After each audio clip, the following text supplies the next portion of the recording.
Yeah, listen, I think I've been around long enough. You just got to stay on your toes and prepare. And that's kind of how it was, you know. I didn't want to assume anything or not assume anything, so I kind of, like I said, just went into the building, prepared like I know how to, and kind of, you know, waited until some kind of decision was made. Can you explain the throw to Michael Pittman Jr., just the faith he had in the crowd like that?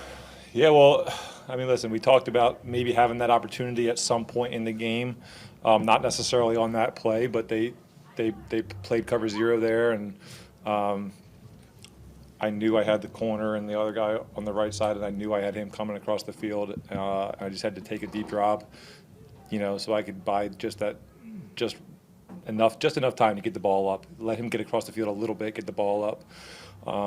And then besides that, it's you got to ask him. I mean, it was a great catch, just great going up for it. I mean, it's a 50-50 ball that he wins, so it's huge. What have you maybe learned about his toughness over the last week? Dude, I've only been here. What week is this? 6? Week 5, 6, 6. He's got to be one of the toughest players I've played with. I think part of him was probably trying to prove a point. I think there was a report that came out earlier. Even I saw it on like my ESPN at like Pittman out or whatever it is, and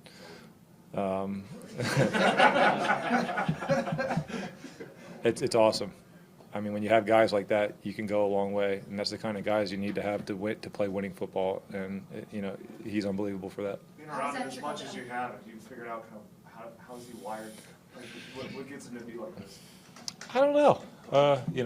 There's probably a lot of things that go into it. I didn't grow up with him, but I'm sure he's always been like that and been through a lot in his life to kind of, make him like that. I'm sure his parents held him at a high standard so that he, doesn't have that quit in him.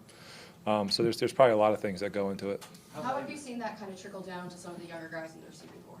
Anytime you have a guy like that, it's like having that figure, that father figure. You don't want to disappoint them, and you want to show up for them, and you don't want to.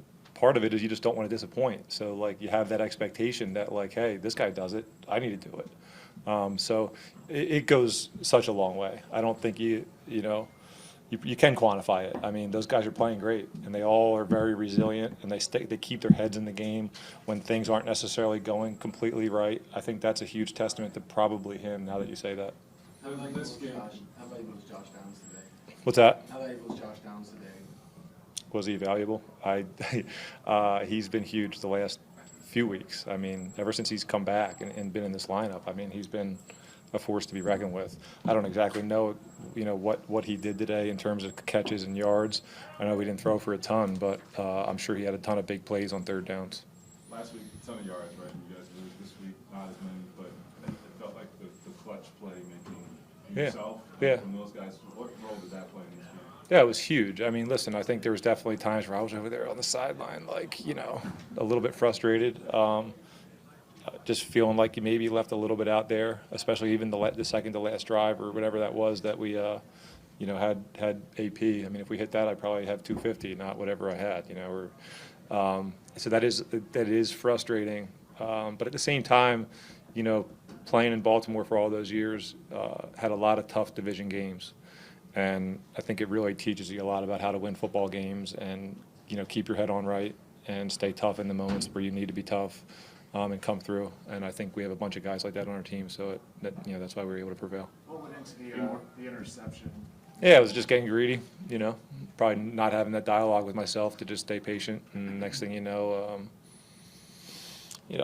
trying to fit a ball on a seam, but that the linebacker's squeezing, the mic was open in that way, and I can't really get it in that seam, so I got to try to get it over him, and that's not possible, and then I'm throwing a pick and setting our team up for failure. So, yeah, just got greedy and a bad decision. Dalton makes his first start at right guard against a pretty good defensive line. You just kind of feel that pass protection still hold up with him there? I think he's done an awesome job. I mean, he's undrafted, correct? Mm-hmm. And made the football team. Now he's starting and playing really well. I mean, how impressive is that? He's a rookie. It's unbelievable. So credit to him.